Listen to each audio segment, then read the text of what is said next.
आप शुरू कीजिए। शुरू कीजिए। बोलो श्री प्राणनाथ प्यारे की जय। बोलो श्री सतगुरु महाराज की जय। अरश में रूहों को जगा लीजिए, जगा लीजिए। वो इश्क नजर मेहरबा दीजिए, मेहरबा दीजिए। ये रूहें सभी तेरे तन है पिया, तन है पिया। तेरे नूर की ही किरण है पिया, किरण है पिया। ये रूहें सभी तेरे तन है पिया, तन है पिया। तेरे नूर की ही किरण है पिया, किरण है पिया। के नूर में ही नूर को समा लीजिए, समा लीजिए। वो इश्क नजर मेहरबा कीजिए, मेहरबा कीजिए। वो मंदिर माहौल वो झरोखे कहाँ, झरोखे जहाँ। रूहें लेती हैं बैठ के सुख जहाँ, बैठ के सुख जहाँ। वो मंदिर माहौल वो झरोखे जहाँ, झरोखे जहाँ। रूहें लेती हैं बैठ के सुख वहाँ, बैठ के सुख जहाँ। वो नूर के नजारों का समा दीजिए, समा दीजिए। वो इश्क नजर मेहरबा कीजिए, मेहरबा कीजिए। अरश में रूहों को जगा लीजिए, जगा लीजिए। वो इश्क नजर मेहरबा कीजिए, मेहरबा कीजिए। करे बात जब एक रूह से पिया, रूह से पिया। तो बारे हजारों ने सुख ले लिया, सुख ले लिया। करे बात जब एक रूह से पिया, रूह से पिया। तो बारे हजारों ने सुख ले लिया, सुख ले लिया। अद्वैत के माहौल में बुला लीजिए, बुला लीजिए। वो इश्क नजर मेहरबा कीजिए, मेहरबा कीजिए। अरश में रूहों को जगा लीजिए, जगा लीजिए। वो इश्क नजर मेहरबा कीजिए, मेहरबा कीजिए। रसिक राज श्यामा के आगे सभी, आगे सभी। रूहें आए आए के चरणों लगी, चरणों लगी। रसिक राज श्यामा के आगे सभी, आगे सभी। रूहें आए आए के चरणों लगी, चरणों लगी। मिले वो ही मिलावा, ऐसा कुछ कीजिए, ऐसा कुछ कीजिए। वो इश्क नजर मेहरबान कीजिए, मेहरबान कीजिए।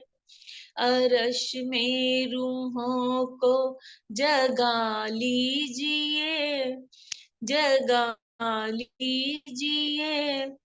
वो इश्क नजर मेहरबान कीजिए, मेहरबान कीजिए। बोलो श्री प्राणनाथ प्यारे की जय। धन्यवाद शशि दीदी। शुरू करते हैं सुंदर साथ जी। दीदी प्रणाम जी। प्रणाम जी, प्रणाम जी। सभी सुंदर साथ जी को प्रेम प्रणाम जी। प्रथम लागू दुई चरण को, धनी न छुड़ाइयो खीन। लाख तली लालेड़िया, मेरे जीव के ही जीवन। इन पाँव तले पड़ी रहूं, धनी नजर खोलो बातून। पलना वालों निरखो नेत्रे, मेरे जीव के ही जीवन, मेरे जीव के ही जीवन। श्री बंदो सतगुरु चरण को, करो सो प्रेम प्रणाम। अशुभ हरन मंगल करन, धनि श्री देव चंद्र जी नाम। श्री प्राणनाथ निज मूलपति, श्री मेहराज सुनाम। तेज कुंवर श्यामा युगल, जी को पल पल करूं प्रणाम। पिया जी को पल पल करूं प्रणाम। सुंदर साथ जी, युगल दास जी कृत मनमोहन रसानंद सागर का पेज नंबर 31 चल रहा है, जिसकी हेडिंग शुरू हो रही है दूसरे पहर की भोजन लीला। अभी कल हम लोगों ने पढ़ा था बाल भोग, मतलब सुबह का नाश्ता राजी महाराज को कराती हैं सखियां, और फिर उसके बाद निरत की लीला नवरंग बाई के युद्ध की शुरू हो जाती है, जिसमें कैसे पूरा परम धाम निरत करता है।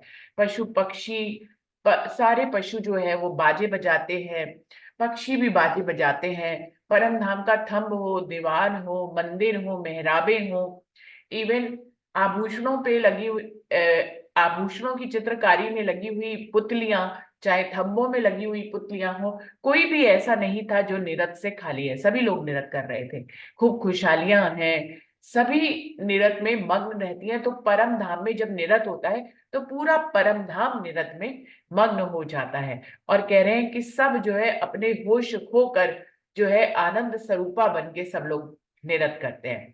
तो इस तरह से निरत की लीला को कल हमने पढ़ा, और अभी निरत की लीला के बाद दूसरे पहर के भोजन की लीला शुरू होती है, यानी कि दोपहर का भोजन जो राजी महाराज को सखियां कराती हैं, उसी की लीला का वर्णन आज हो रहा है।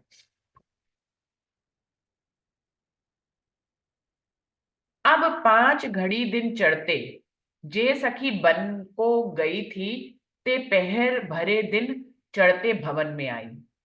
साक पान मेवा चित्त चाहे ल्याई, और उसी 4 घड़ी के माहे मन मोकले खेल करके और श्री राजी ठकुरानी जी को नक्शे श्रृंगार फूलन के बनाए के पहराई। 5 घड़ी दिन चढ़ते, 5वीं घड़ी शुरू हो जाती है जब तो सखियां बन को गई थे, मतलब बन को जाती हैं। सभी सखियां टोले टोले बनाकर, कुछ सखियां नवरंग बाई के निरत में बैठ जाती हैं, राज्य के साथ राज्य निरत की लीला देख रहे हैं। उसी पहर की बात करेंगे कि भोजन की लीला शुरू होने से पहले सखियां, इधर निरत हो रहा होता है, उधर लाड भाई का जुथ जो है वो भोजन की तैयारी कर रहा होता है। नवरंग बाई का जुथ निरत का आनंद राजी महाराज ले रहे होते हैं, और उधर लाड बाई का जुथ जो है वो भोजन की तैयारी करता है। उसमें कुछ सखियां जो है भोजन की तैयारी के लिए बनों में शाक और सब्जियां लेने जाती हैं। ते पहर भरे दिन चढ़ते भवन में आई, जब दिन पहर चढ़ जाता है तो वो भवन में वापस आती हैं, और क्या क्या लाती हैं? साग पान मेवा चित्त चाहे ले आई। अपनी चित्त की चाहना के अनुसार जो उनकी सब्जियां राज्य के को खिलाने का मन होता है वो लेके आती हैं। पान भी लेके आती है, पान के पत्ते लेके आती है, खुद ही पान बनाती है और कई तरह के मेवा और मिठाइयां भी लेकर आती हैं। मेवे लेके आती है जिससे कि मिठाइयां बनाई जाएं। और उसी 4 घड़ी के माहे मन मोकले खेल करके और उसी 4 घड़ी में जब वनों में जाती हैं तो उनके साथ साथ पशु भी जाते हैं। बंदर जाते हैं जो उनकी टोकरियां पकड़ते हैं। ऐसे ही हाथी उनके साथ जाते हैं वनों में साग सब्जियां लेने, जो उनको सब्जियां ऊंचे वृक्षों से तोड़ तोड़ के देते हैं। तो इस प्रकार से कई पशु भी इस लीला में शामिल होते हैं। और वो कह रही है वो इसी 4 घड़ी में खेलती भी है, क्योंकि सखिया अपनी ये लीला करने गई हुई होती है शाक और सब्जियां लेने, तो वो साथ साथ में आनंद की लीला भी करती जाती है। पशु के साथ भी, पशु भी इनके साथ आनंद की लीला करते हैं। तो इसी 4 घड़ी में वो कह रहे मन मोकले खेल करके अपने मन की चाहना के अनुसार कई खेल करती हैं और श्री ठाकुरानी जी को नक्शिक श्रृंगार फूलन के बनाए के पहनाई है। और वो फूल भी तोड़ के लाती है। और वहीं निरत के बीच में ही कुछ सखियां फूलों के हार बनाने की सेवा करती हैं। और फिर राज्य और श्यामा जी को बीच में भाव विहल होकर वो फूलों के हार भी पहनाती हैं, राज्य और श्यामा जी को भी। और सखियां आपस में भी पहना लेती है। वहां तो आनंद की लीला है। कोई अगर यहाँ पे लाइन नहीं भी लिखी है तो आप उसका भाव चित्त से ले सकते हैं। यहाँ लिखा है कि राज्य श्यामा जी को सखियां फूलों के हार पहनाती है। उनको तो पहनाती है, वो आपस में भी फूलों के हार पहना लेती है। वो पशु पक्षियों को भी फूलों के हार पहना लेती है, या पशु पक्षी सखियों को फूलों के हार पहना लेते हैं। तो जो लाइनें जुगलदास जी ने यहाँ नहीं लिखी है, लेकिन लीला चल रही है, आनंद की लीला चल रही है परम धाम में, तो उसमें आप कोई भी भाव ले सकते हैं जिसमें और भाव भी आपके दिल में जो उठते हैं, क्योंकि मन मोकले भाव लेने, आपके चित्त को जो चाहना के अनुसार सुंदर भाव आपको लगे वो आप सारे भाव चितवनी में ले सकते हैं। तो इस प्रकार से सखिया आपस में भी, पशु पक्षी भी आपस में और सखियों को फूलों के हार पहनाते हैं। पहर दिन चढ़ते छाती अधुर नैन निलाट को कदम मासू केसे मल के तिन समय सखी श्री लाडबाई के झुंड के वास्ते रसोई खासल खास तीसरे खंड से तले के खंड में उतरी। पहर दिन चढ़ते, जब दिन और ज्यादा चढ़ जाता है तब छाती अधुर नैन निलाट को कदम माशू केसे मल के सखिया क्या करती है, नीचे भोजन बनाने की लीला के लिए जाने वाली होती हैं। तो वो क्या करती है, जब राज्य के फूलों के हार पहना लेती हैं तो अपनी छाती, अपने होठों से, अपने नयनों से और अपने माथे से राज्य श्यामा जी के चरणों को चूमती हैं, राज्य के चरणों को चूमती हैं। और निलाट को कदम माशू केसे मल के तिन समय सखी श्री लाडबाई के झुंड की वास्ते रसोई खासल खास तीसरे खंड से तले के खंड में उतरी।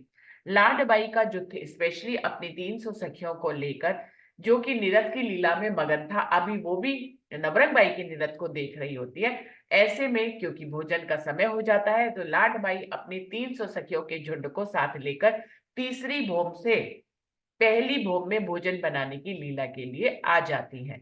तीसरी भूम से पहली भूम में आने के लिए सभी सखिया, जो 300 सखिया लाडबाई के युद्ध की है, वो अपनी छाती, अपने होठों, अपने नयनों और अपने माथे से राज्य के चरण कमलों को पहले चूमती है। तो सुंदर साथ जी वो जब भोजन बनाने जाती हैं, ऐसा लगता है कि वो तीसरी भूम से पहली भूम में आ गए और राज्य तो तीसरी भूम में ही निरत की लीला में मगन है। लेकिन ऐसा लगने में हमें यहाँ की शब्दावली में ऐसा दिखाई देता है, परमधाम में राज्य हर जगह पे है और हर कण में समाये हुए हैं। भोजन में भी राज्य समाये हैं, जिस भोजन को बना रही है लाडबाई और उनकी सखिया, उस भोजन में भी राज्य समाये हुए हैं। उस रसोई के रूप में भी राज्य ही चेतन अवस्था में है, उन बर्तनों में भी राज्य है। उन हर जो भी चीज भोजन बनाने के लिए इस्तेमाल हो रही है, चौरस हवेली इस्तेमाल हो रही है, ये सब में राज्य महाराज विद्यमान रहते हैं। तो सखिया तीसरी भूम से पहली भूम में आई जरूर है भोजन बनाने की लीला में, और कुछ नवरंग बाई की सखियां तीसरी भूम में रह गई हैं, लेकिन राज्य तीसरी से पहली भूम वाली सखियों के भी साथ है, हर रूप में, हर रंग में, उनके बनाने की लीला में, उनके भावों में, उनके प्रेम में, उनके आनंद में राज्य ही समाये होते हैं। और सुंदर साथ जी हम सब ये भी भाव ले सकते हैं कि राज्य का एक स्वरूप नवरंग बाई का निरत देख रहा है तीसरी भूमि में। राज्य का एक स्वरूप जो है लाडबाई की जिद के साथ भोजन बनाने की लीला में भी शामिल हो जाते हैं। जैसे राज्य महाराज नवरंग बाई के निरत में भी थत्था थैथी करके निरत करने लग जाते हैं नवरंग बाई के साथ, बिल्कुल ऐसे ही राज्य महाराज अपने एक स्वरूप के साथ, क्योंकि राज्य महाराज पांचवी भूमि में भी 12,000 सखियों के साथ 12,000 रूप में, क्योंकि राज्य क्यों रूप बना लेते हैं, राज्य की तो सखियों के दिल में ही है ना, सखियां राज्य के दिल में और राज्य के दिल में सखियां हैं। तो राज्य कहाँ से प्रकट होते हैं, राज्य उनके दिल से ही प्रकट होते हैं, उनके दिल में भी राज्य की ही लीला है।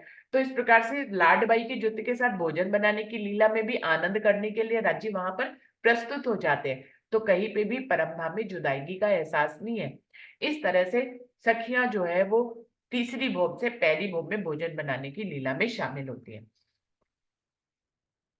चार घड़ी के अंतर्गत अनंत कोट विधि की रसोई तैयार करी। चार घड़ी में ही उन्होंने, चार घड़ी का क्या मतलब हुआ, 22 मिनट की एक घड़ी होती है, 22.5 मिनट की, तो उसको हम लोग मल्टीप्लाई करेंगे 4 से 1.5 घंटे का समय, लगभग 1.5 घंटे का, 1.5 घंटे से थोड़ा सा 2 4 6 8 8 1 घंटा 40 मिनट के लगभग बन जाएगा। 1 घंटा 40 मिनट के अंतर्गत में वो बहुत से व्यंजन राज्य के लिए बनाती हैं सखियां। चार घड़ी के अंतर्गत अनंत कोट विधि की रसोई तैयार करी, सखियों ने तैयार कर ली। तिस रसोई बनाने में केवल चित्त चलाया, हाथ पांव अंग एक ही न ढुलाया, और अनंत प्रकार के भोग चित्त चाया बनाया। देखिए कितने सुंदर भाव यहाँ पे युगलदास जी प्रस्तुत कर रहे हैं कि जब रसोई बनाने लगी सखियां, रसोई तित रसोई बनाने में केवल चित्त चलाया, उन्होंने चित्त की चाहना से भोजन बनाया। उन्होंने कहा फॉर एग्जाम्पल गाजर का हलवा बनाते हैं तो गाजर का हलवा बन गया, क्योंकि गाजर का हलवा भी चेतन है, वो तुरंत उनकी चाहना के अनुसार बन जाता है, सखियों को हाथ पैर नहीं डुलाने पड़ते। अब ये युगलदास जी का भाव है सुंदर साथ जी कि उन्होंने चित्त की चाहना के अनुसार भोजन बनाया, हाथ पैर नहीं हिलाए। लेकिन आप हाथ पैर हिला के भी इसकी चितवनी कर सकते हैं। मेरा भाव है कि मैं अपने हाथ पैर हिलाकर वास्तव में ही गाजर का हलवा बनाऊं। चित्त की चाहना तो है ही है, साथ में हमारे हाथों की भी चाहना है कि वो सेवा करे, वो भोजन बनाए। तो आप बनाने की लीला में भी अपनी चितवनी कर सकते हैं। युगलदास जी ने चितवनी इस ढंग से करी है कि उन्होंने चित्त की चाहना से भोजन बनाया, उन्होंने हाथ पैर नहीं हिलाए, लेकिन आप हाथ पैर हिलाने की लीला के साथ भोजन बनाने की चितवनी कर सकते हैं सुंदर सा जी। तो ये ओपन भाव है, यहाँ पे कालमाया के ब्रह्मांड में हम कैसा भी भाव राज्य के लिए कर सकते हैं, और हर रूह की चित्त की चाहना अलग हो सकती है, तो वो अलग ढंग से इस लीला की चितवनी कर सकते हैं, इस लीला की चितवनी में शामिल हो सकते हैं सुंदरदास जी। युगलदास जी क्या कह रहे हैं कि तित रसोई बनाने में केवल चित्त चलाया, उन्होंने केवल चित्त चलाया, हाथ पांव अंग एक न डुलाया, हाथ पांव अंग कुछ भी उनको हिलाने की जरूरत नहीं पड़ी, चित्त की चाहना के अनुसार ही भोजन बन गया। और अनंत प्रकार के भोग चित्त चाहे बनाए, इस प्रकार से उन्होंने अपनी चित्त की चाहना के अनुसार, या उनकी चित्त की चाहना तो राज्य की चित्त की चाहना है, तो या ये ऐसे कह सकते हैं कि राज्य की चित्त की चाहना के अनुसार उन्होंने अनेक प्रकार के भोजन और भोग बनाए। काहू सखी ने बीच दो घड़ी के अतरुच 12,000 और 2 बीड़ियां लगाई, और बीच छाबले भर के ऊपर चौकी के रखी। इनमें से कुछ सखियों ने बीच में 2 घड़ी क्या किया कि अतरुच के मतलब अति गहरी चाहना के अनुसार 12,000 और 2 बीड़ियां लगाई, 12,000 सखियों के लिए और 2 राज्य श्यामा जी के लिए बीड़े बनाए, पान के बीड़े बनाए, और बीच छाबले धर के ऊपर चौकी के रखे, और एक ऐसे चौड़े से टोकरे में पान के बीड़े बना बना के रखे और ऊपर चौकी के रख दिया, क्योंकि भोजन करने के बाद राजी सबको क्या देंगे, पान का बीड़ा देंगे। तो सखिया पान का बीड़ा, अब देखिए पान का बीड़ा भी तो जो रूहों की चाहना के अनुसार लग जाते हैं, लेकिन यहाँ पे लिखा है कि रूहों ने अपनी चाहना से पान के बीड़े 12,000 और 2 पान के बीड़े बनाए। अब युगलदास जी की चाहना है, भोजन बनाने में वो हाथ पैर नहीं हिलाने की लीला में शामिल हो रहे हैं, उनके दिल में भाव आ रहा है कि सखिया चित्त की चाहना से भोजन बना देती हैं, और बीड़ा लगाने में उनकी चित्त की चाहना में हाथ अंग इस्तेमाल हो रहे हैं, तो उन्होंने लिखा है कि पान का बीड़ा उन्होंने अपने हाथों से बनाया। अब पान का बीड़ा भी चित्त की चाहना से बन सकता था, तो चित्त की चाहना युगलदास जी की भी बदल रही है। तो उसी प्रकार से वो अपना वर्णन कर रहे हैं। कहीं पे वो चित्त की चाहना के अनुसार कर देते हैं, कहीं वो अंगों का इस्तेमाल करके कोई चीज बनाते हैं। तो आप भी ऐसा ही कर सकते हैं। उन्होंने कहा इसी दो घड़ी में कुछ सखियां मिलकर चित्त की चाहना के अनुसार बड़े रुच चित्त की चाहना यहाँ पे बड़ी रुच के पान का बीड़ा लगाती है। कितने पान के बीड़ा? 12,000 और 2 पान के बीड़ा लगाती है। और उनको एक खुले से छाबले में रखकर, यानी कि टोकरे में रखकर उसको चौकी के ऊपर रखती हैं। तो कुछ सखियां ये भी लीला करती हैं।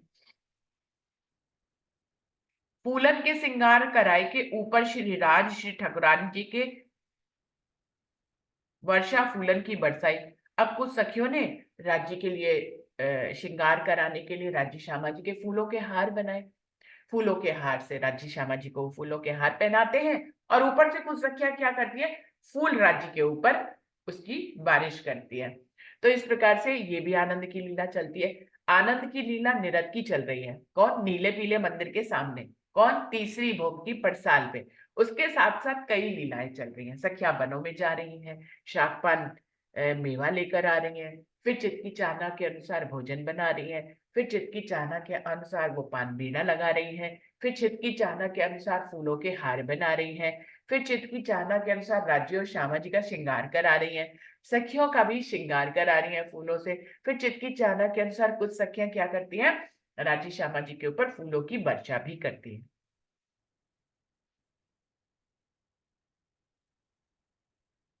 नवल किशोरी को नवल श्रृंगार कराए के और नवल झांकी पाए के नवल रस की लूट पाट मचाई। लूट पाट मचाई का क्या मतलब होता है? कि अनंत मतलब ढेरों। जैसे नहीं कहते अरे भाई वहां तो बड़ी लूट मची हुई है, ऐसे कहते हैं। लूट मची हुई है मतलब बहुत सस्ते दामों में बहुत कुछ मिल रहा है, तो जाइए वहां तो लूट मची हुई है, जाइए खरीद लाइए, ऐसा कहते हैं।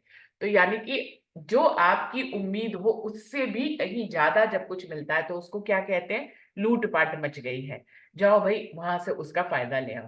भाई रेट ऑफ इंटरेस्ट में लूट पाट मची हुई है, यानी कि रेट ऑफ इंटरेस्ट लोन का बहुत कम हो गया, चलो भाई सब लोग ले लो। या हम लोग क्या कहते हैं? गोल्ड में लूटपाट मची हुई, यानी कि गोल्ड के लोन काफी गिर गए हैं, सब लोग जाके गोल्ड ले लो भाई, इस समय का फायदा उठाओ। तो इसको कहते हैं लूटपाट मच जाना। तो क्या कह रहे हैं? नवल किशोरी को नवल श्रृंगार कराएंगे सखियों ने। नवल किशोरी, नवल यानी कि नए नए यौवन जिसको चढ़ा हो, वैसी किशोरी श्यामा महारानी को नया नया श्रृंगार कराते हैं। एक तो यौवन चढ़ा हुआ, ऊपर से श्रृंगार करा दिया, तो सोने पे सुहागा हो गया, है ना। एक कहते हैं कि एक होता है बचपन का समय, एक होता है किशोरावस्था का समय, और एक होता है ढलती उम्र का समय। तो आप बचपन में श्रृंगार कराएंगे तो एक अलग लुक आता है। जब ढलती उम्र में श्रृंगार करते तो एक अलग रंग आता है, लेकिन किशोर अवस्था में जब श्रृंगार कराया जाता है तो उसको सोने पे सुहागा क्यों कहते हैं? एक तो किशोरावस्था, ऊपर से श्रृंगार कर लिया तो और भी ज्यादा यौवन दिखाई देता है। तो वो कह रहे हैं नवल किशोरी श्यामा महारानी को नवल नवल श्रृंगार कराएंगे और नवल झांकी पाएंगे। उनकी ऐसी सुंदर भाव भंगिमा जो कि नवल दिख रही है को देखकर नवल रस की लूटपाट मच गई है। मतलब वो कह रहे हैं श्यामा महारानी और सखियां, क्योंकि सभी नवल हैं, किशोर अवस्था में, ऊपर से सभी सखियों ने श्रृंगार कर लिया है, चाहे फूलों का श्रृंगार किया हो। उन फूलों के श्रृंगार में सभी जो है नवल झांकी सी प्रस्तुत हो रही है। और वो कह रहे हैं नवल रस की लूटपाट मच गई है। ऐसा आनंद बह रहा है कि जैसे कि आनंद की लूटपाट मच गई हो, हर कोई आनंद में ही सराबोर हो गया है। तो कैसे विशिष्ट शब्दों का इस्तेमाल युगलदास जी अपनी चितवनी को यहाँ पे दर्शाने में करते हैं कि वो हमारे दिल को छू जाता है। सुंदर सा जी देखिए, चितवनी तो हम लोग परिक्रमा ग्रंथ में भी पढ़ते हैं, इंद्रावती जी ने भी वर्णन किया है। सागर और श्रृंगार में भी राज्य के स्वरूप और श्रृंगार का इंद्रावती जी ने वर्णन किया है। आप जहां चले जाएं, आप सागर में पढ़ने लग जाएं, आप श्रृंगार पढ़ने लग जाएं, आप परिक्रमा पढ़ने लग जाएं, आप लालदास जी की व्रत पढ़ने लग जाएं जिसमें पूरे, आप युगलदास जी की बड़ी व्रत पढ़ने लग जाएं जिसमें एक एक इंच का हिसाब है, आप ये मनमोहन रसानंद सागर पढ़ने लग जाएं, तो देखिए हर किसी के परम धाम का वर्णन करने का अपना तरीका है। और उसमें भी आप का किससे मैच कर जाता है ये आपके ऊपर है। जैसे कि मैं पहली बार रसानंद सागर आज पढ़ रही हूँ।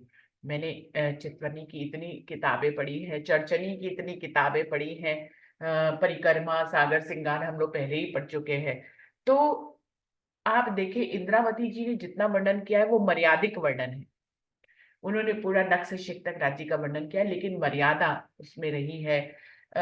उसमें उच्छृंखलता, देखिए दिल में आनंद है तभी वर्णन राज्य करा रहे हैं उनको, उन्होंने चुना है वर्णन करने के लिए। लेकिन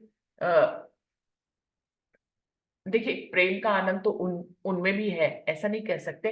लेकिन मैं फिर भी यही कहूंगी कि उन्होंने जितना वर्णन किया है वो मर्यादिक वर्णन है। मर्यादिक वर्णन से मतलब है उसको आप दुनिया में वालों के सामने भी उस प्रेम को प्रस्तुत कर सकते हैं। राज्य के स्वरूप और श्रृंगार का जो उन्होंने नख से शिख तक वर्णन किया है, आप किसी को भी सागर और श्रृंगार पढ़ाए तो वो इंद्रावती जी के ने जो श्रृंगार का वर्णन किया है वो मर्यादिक है, उससे हम, लेकिन उससे दुनिया वालों के सामने हम प्रस्तुत करते हैं। मनमोहन रसानंद सागर में जो जुगलदास जी ने प्रेम का वर्णन किया है वो थोड़ा सा मर्यादा को, जैसे कि रूहों के लिए ही किया हो, जैसे दुनिया में किसी के लिए ना किया हो, ऐसा लगता है कि उसमें उन्होंने थोड़ी थोड़ी मर्यादाओं को तोड़ दिया है हमारे दिलों को गहराई से छूने के लिए, तो मर्यादाओं को तोड़ दिया है। तो प्रेम के एक अलग अलग रंग का वर्णन वो अपने ढंग में कर रहे हैं, जो हम लोग परम धाम और राज्य को की पहचान हमें है, या हम अपने आप को परम धाम का ही जानते हैं और मानते हैं। तो हमें उनका जो ये रस है और ये रंग है और जो शब्दों का वो इस्तेमाल कर रहे हैं वो हमें अति सुंदर लग रहा है। तो कहना चाहिए कि इनका रंग बिल्कुल अनोखा है, अलग है। इंद्रावती का भी रंग अलग अनोखा और अलग है, लाल दास जी का भी रंग बिल्कुल अलग है। तो देखिए राज्य ने हमारे लिए कितने इंतजाम किए। आपका जहां मन लग जाए, आपका चित्त जिनके साथ मैच कर जाए, आप उनके साथ चितवनी कर सकते हैं। तो मर्यादा को तोड़कर युगलदास जी ने वर्णन कर दिया, तो अति सुंदर वर्णन लग रहा है। तो कह रहे लूटपाट मचाई है। कोई सखी बीच खुशबोए के माशूक के मस्त होकर मानिद भमर के गुंजार शब्द करत है। अब कोई सखी क्या है, बीच में राज्य की खुशबू में मस्त हो जाती है। हर किसी का अपना ऑरा होता है, हर किसी की अपनी खुशबू होती है। देखिए कालमाया के ब्रह्मांड में खुशबू और बदबू दोनों होती है। खुशबू भी होती है, इतने सारे इत्र होते हैं, परफ्यूम्स होते हैं, उनसे तरह तरह की खुशबू होती है। ये तो हुए आपने ऊपर से आर्टिफिशियल खुशबू लगाई, लेकिन हमारे वजूद में भी एक खुशबू होती है। और सुंदर साथ जी, अगर हम खुशबू को बिखेरें तो हमारा जीवन आनंदमय हो जाता है। खुशी हर तरफ से, खुशबू हर तरफ से बिखरती है। हमारी हंसी में भी दिखती है, हमारे नयनों में भी खुशबू दिखती है। कहने को तो नेत्र देखने की लीला करते हैं, लेकिन यदि आपके दिल में खुशी और आनंद है तो वो नैनों नैनों से भी वो खुशबू झलकती है। आपके अंदर एक सुंदर खुशबू है। आप सबको प्रेम करते हैं, आप सबको प्यार से देखते हैं, आप किसी को गिराने की लीला में नहीं शामिल होते हैं, आपके दिल में कोई ऐसा नफरत का भाव नहीं है। तो आप खुशबू वाले वजूद हो जाएंगे। और आप जब हंसेंगे, आपके नैन जब उस खुशी को प्रकट करेंगे, तो खुशबू जो है वो किसी को भी छू लेगी। वो खुशबू जो है आपके वजूद में शामिल हो जाएगी। जो भी आपके पास आएगा खुशबू से सराबोर हो जाएगा।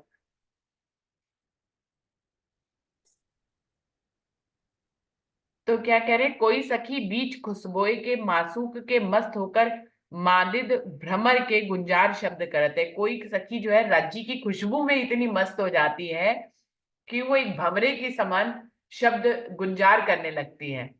कोई सखी बीच शब्द माशूक के मोहित होके मानिद मृग के बेहाल खड़ी है। और इसमें से सब सखियों का हाल वर्णन कर रहे हैं। अब उसमें एक सखी तो राज्य की खुशबू में मस्त होकर भवरे की तरह गुंजार करने लग जाती है, और एक सखी राज्य के शब्दों पे ही ऐसे कहना चाहिए मोहित हो जाती है। राजी जो भी शब्द बोलते हैं वो उनके शब्दों पे ही मोहित है। तो कोई सखी बीच शब्द माशूक के मोहित होके मानिद मृग के बेहाल खड़ी है। जैसे मृग जो है वो अपनी कस्तूरी की खुशबू में खोकर जो है बेहाल होकर उसको इधर उधर ढूंढता है, ऐसे खड़ी हुई है। मानिद मृग के हिरण की तरह बेहाल होकर